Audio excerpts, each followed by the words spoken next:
حامد صاحب، بھارتی وزیر داخلہ کی تقریر، اس کے جواب میں جو نثار علی خان کی سپیچ، کیا آپ سمجھتے ہیں کہ کیا حکومت پاکستان کی صحیح ترجمانی ہو گئی ہے؟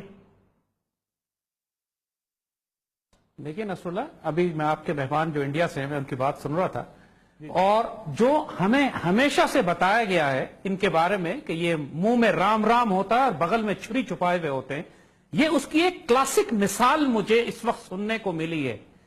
اس وقت جو باتیں انہوں نے اتنی پیار بھری کی، ذرا بہتر ہوتا کہ اس میں ساتھ کلبھوشن یادیو کا ذکر بھی کر دیتے، زیادہ مناسب ہوتا کہ اجیت کمار ڈوول کا ذکر بھی کر دیتے، کہ جس نے ٹی ٹی پی کو تیار کر کے پاکستان میں 1 لاکھ پاکستانی شہید کرنے کا اقرار اپنے منہ سے کیا، جس نے کلبھوشن یادیو جب کہہ چکا ہے کہ مجھے بھیجا گیا تھا پاکستان میں دہشت گرد جماعتیں تیار کرنے کے لیے۔ اس وقت انڈین نیول آفیسر، سرونگ را آفیسر، پہلی مرتبہ انڈیا اور پاکستان کی تاریخ میں ہوا ہے کہ گرفتار ہوا ہے۔ اس سے پہلے 1971 میں ایسٹ پاکستان میں 10 لاکھ پاکستانی مکتبانی کے ذریعے انہوں نے شہید کروائے۔ اس بات کا نریندر مودی اکنالج کر چکا ہے۔ خود انڈیا کے اندر ہونے والی ساری دہشت گردی جس کا الزام یہ پاکستان پر ڈالتے ہیں، کرنل پروہیت سمجھوتا ایکسپریس کا ایک دہشت گرد، مالیگاؤں ہو، اس کے علاوہ جو مرضی وہاں پہ دہشت گردی ہوتی ہو، اس کے پیچھے آپ کو خود ہندو زائنسٹ ملتے ہیں، اس کا یہ کوئی ذکر نہیں کرتے۔ ساری یہ رام رام کی باتیں کہ ہم بڑے بھائی ہیں، چھوٹے بھائی ہیں، کوئی ہم چھوٹے بھائی نہیں ہیں، ہم باپ ہیں ان کے۔ 1000 سال ہم نے حکومت کی ہے ان کے اوپر۔ دے مسٹ ریئلائز دس کہ یہ ہم کو یہ بھاشن دینا بند کر دیں اپنا کہ ہم بہت محبت اور پیار کے ساتھ آپ کے معاملات طے کرنا چاہتے ہیں۔ انڈیا کا وہی علاج ہے، جو کچھ یہ کشمیر میں کر رہے ہیں، یہ اس کے اوپر آپ نے نورمبرگ ٹرائل بنایا تھا، آپ نے نازی جرمنی کو جن جرائم پر آپ نے ان کے سارے لوگوں کو پھانسیاں دی تھی، یہ وہی جرائم ہے جو اسرائیل فلسطین میں کر رہا ہے اور انڈیا کشمیر میں کر رہا ہے اور انڈیا پاکستان میں کر رہا ہے اس وقت۔ ٹی ٹی پی ہو، بی ایل اے ہو، این کیو ایم ہو، یہ سارے دہشت گرد ایلیمنٹ را کے بنائے ہوئے ہیں، کلبھوشن یادیو جیسے ایلیمنٹس کے بنائے ہوئے ہیں، یہ ڈاکومنٹڈ ہیں۔ کلبھوشن یادیو ایکسپٹ کر چکا ہے۔ انڈین گورنمنٹ سے پوچھتے کیوں نہیں ہے کہ ذرا ہم ایکسپلین تو کرو کہ کلبھوشن یادیو تمہارا آفیسر ہے یا نہیں ہے، اور ہے تو ہمارے قبضے میں کیوں ہے، یہاں کیا کرنے آیا تھا یہ؟ اب پھر آ کے بات کریں کہ دہشت گردی۔ آپ کی طرف آتا ہوں، آپ کا کمنٹ ضرور چاہوں گا، کیونکہ بڑی تنقید کی جاتی ہے پاکستانی حکومت کے اوپر بھی کہ کشمیر کے مسئلے کو پس پشت ڈالا گیا ہے، خاص طور پر مسلم لیگ نواز کی حکومت کے اوپر یہ بڑی تنقید رہی ہے۔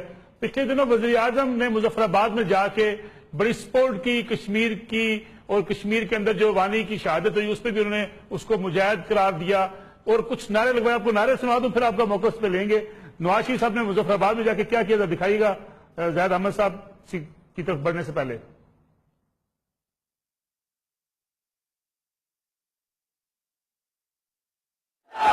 آزادی مقبوضہ کشمیر۔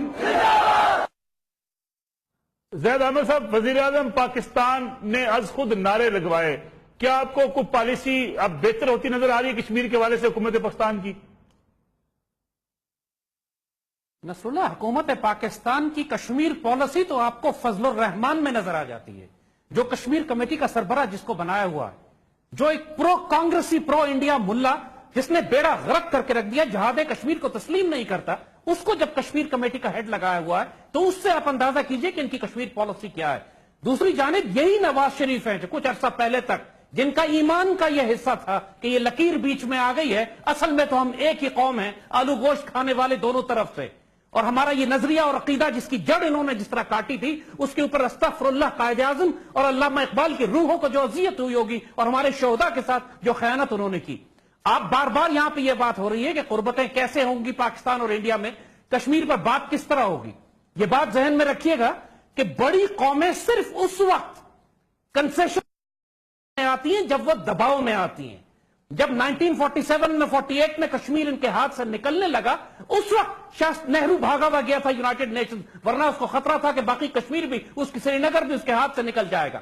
اگر وہ پریشر اس کے اوپر مجاہدین کا، قبائلیوں کا نہیں ہوتا تو وہ کبھی یونائٹڈ نیشنز نہ بھاگتا۔ آج انڈیا پر کوئی دباؤ نہیں ہے ڈپلومیٹکلی، پولیٹیکلی، نہ پاکستان گورنمنٹ کی طرف سے، نہ اقوام متحدہ کی طرف سے، نہ انٹرنیشنل کمیونٹی کی طرف سے۔ صرف ترکی نے آپ کی حمایت میں بنایا ہے، سعودی عرب اور ایران کو سانپ سونگا ہوا ہے، وہ بات نہیں کر رہے کشمیر کے مسئلے پر۔ اور آپ نے، اور جب اس کا دوسرا آپشن صرف ہمارے پاس یہ رہ جاتا ہے کہ ہم ملٹریلی مسلح جدوجہد کے ذریعے انڈین حکومت پر وہ دباؤ ڈالیں کہ وہ مجبور ہو کر بات کرنے کے لیے آئے. اب وہ دباؤ ہم کشمیر میں ڈالیں, خالصتان میں ڈالیں, نیکسلائٹس کی طرف ڈالیں, پورے انڈیا میں ہم آگ لگائیں, پھر یہ ہمارا آپشن ہے. جب injustice becomes law then rebellion becomes a duty. جب یہ یونائٹڈ نیشنز کی قرارداد کو نہیں مانیں گے, کشمیریوں کو اپنا کیا ہوا وعدہ کہ ہم پلیبیسائٹ کرائیں گے تسلیم نہیں کریں گے, پھر تلوار نکالنے کا حق ہمارا ہے. پھر کشمیر ہم بطور شمشیر لینے کا حق رکھتے ہیں, کیونکہ انہوں کے اوپر اس وقت کوئی دباؤ نہیں ہے. اس وقت یہ ایروگنٹ ہوئے ہوئے, متکبر ہوئے ہوئے. اس وقت یہ سمجھتے ہیں کہ پوری دنیا ان کے ساتھ کھڑی ہے. انہوں نے سعودی عرب کو الگ کر دیا, ایران کو پیچھے ہٹا لیا, افغانستان کو ہاسٹائل کر دیا, بنگلہ دیش ہمارے خلاف ہے, امریکہ سے انہوں نے ہماری امداد بند کروا دی ہے. اس وقت ان کا دماغ آسمان پہ چڑھا ہوا ہے. اس وقت یہ کیوں بات کریں گے؟ ان کو نیچے لانے کا ایک ہی طریقہ ہے کہ تلوار سے ان کا دماغ ٹھیک کیا جائے. اس کے علاوہ کوئی طریقہ نہیں ہے. کشمیر میں یہ ظلم کرتے رہیں گے. ہمیں اس ظلم کو روکنے کے لیے ان کے گھر میں آگ لگانی ہوگی جیسے انہوں نے پاکستان میں آگ لگائی ہوئی ہے. اس کے علاوہ یہ ہندو بنیا کوئی زبان نہیں سمجھتا. سمجھ لیں اس بات کو اچھی طرح. زید احمد صاحب, میں زید احمد صاحب آپ کا کمنٹ چاہوں گا اس کے اوپر, جو ڈاکٹر پرتاپ صاحب بات کر رہے ہیں کہ کوئی آپشن تو ہمیں ایسی نکالنی پڑے گی جس میں کوئی راستہ نکلے دونوں ملکوں کے مابین, اگر بات چیت کے ذریعے, مذاکرات کے ذریعے تنازعات کا حل نکلے. لیکن نصر اللہ, یہ بات جو انہوں نے ابھی کہی ہے کہ اس وقت جو پورے کشمیر میں تحریک چل رہی ہے, جو شہداء ہیں وہاں پر وہ سب پاکستان کے جھنڈے میں دفن کیے جا رہے ہیں. پوری تحریک وہاں پاکستان کے جھنڈے لہرا رہی ہے. اس کے بعد ان کو اور کون سی دلیل اور ثبوت چاہیے کہ کشمیری ہندوستان کے ساتھ ملنا چاہتے ہیں یا پاکستان کے ساتھ؟ ان کو تو آگ ہی اس بات پہ لگتی ہے کہ وہاں پاکستان کے جھنڈے کیوں لہرائے جا رہے ہیں. وہاں پہ کوئی تھرڈ آپشن تو نہیں ہے, وہاں کوئی تیسرے ملک کا جھنڈا یا کوئی آزاد کشمیر کا جھنڈا تو نہیں لہرایا جاتا. وہاں تو پاکستان کے جھنڈے, وہاں تو بچے اپنی گھڑیاں بھی پاکستان کے ساتھ ملاتے ہیں, وہاں پہ تو بچے عید بھی پاکستان کے ساتھ کرتے ہیں, وہاں پہ جب پاکستان کی کرکٹ ٹیم جیتتی ہے تو وہاں پہ ایک جشن منایا جاتا ہے جس کے اوپر بعد میں بچوں کو یہ یونیورسٹی سے ایکسپیل کرتے ہیں, نکالتے ہیں, ان پہ غداری کا مقدمہ بناتے ہیں صرف اس لیے کہ انہوں نے پاکستان کی فتح کی شان میں جشن منایا ہوتا ہے. اس کے بعد ان سے کہیں کہ اب ڈس انفارمیشن بند کرتے ہیں. حقیقت یہ ہے, ٹھیک ہے ہم مانتے ہیں اس بات کو کہ کریں پلیبیسٹ, نکالیں فوجیں وہاں سے, نکالیں اپنے 7 لاکھ درندے جو انہوں نے وہاں بند کیے ہیں, ہم آزاد کشمیر سے اپنی فوجیں نکالتے ہیں, ہمیں کوئی پرابلم نہیں ہے. کریں تو صحیح آ کے نا بات کریں اس کے اوپر کہ پلیبیسٹ کرنا ہے. جب یہ کہیں گے کہ اٹوٹ انگ ہے کشمیر ہمارا تو پھر ہم تلوار نکالیں گے. پشتوں میں ہمارے یہاں بہادر غیور پشتونوں کی ایک روایت ہے, وہ پشتوں میں کہتے ہیں بدماشی کو نہ مانم, بدماشی نہیں مانوں گا میں تمہاری. بات کرنا چاہتے ہو تو پھر بات کرو, اب بات پلیبیسٹ پہ ہوگی, اٹوٹ انگ پہ نہیں ہوگی. اٹوٹ انگ کی بات کرو گے تو ہم کشمیر کے ساتھ خالصتان بھی لے جائیں گے, ہم اس کے بعد تامل ناڈو اور نیکسلائٹس کو بھی لے جائیں گے ساتھ. جناب زید احمد صاحب, آپ سے فائنل کمنٹ میں آپ کا چاہوں گا, فائنل کمنٹ, کیونکہ 30 سیکنڈ بچے ہیں میرے پاس. نصر اللہ, اس کے علاوہ اب کوئی آپشن نہیں ہے. آپ دیکھ چکے ہیں کوئی ڈائیلاگ نہیں ہو رہا. انڈیا کی کاسٹ آف آکوپیشن کو بڑھانا پڑے گا. اگر ان کے 3 سپاہی مہینے میں ختم ہوتے ہیں تو ہم کو 300 قتل کرنے ہوں گے.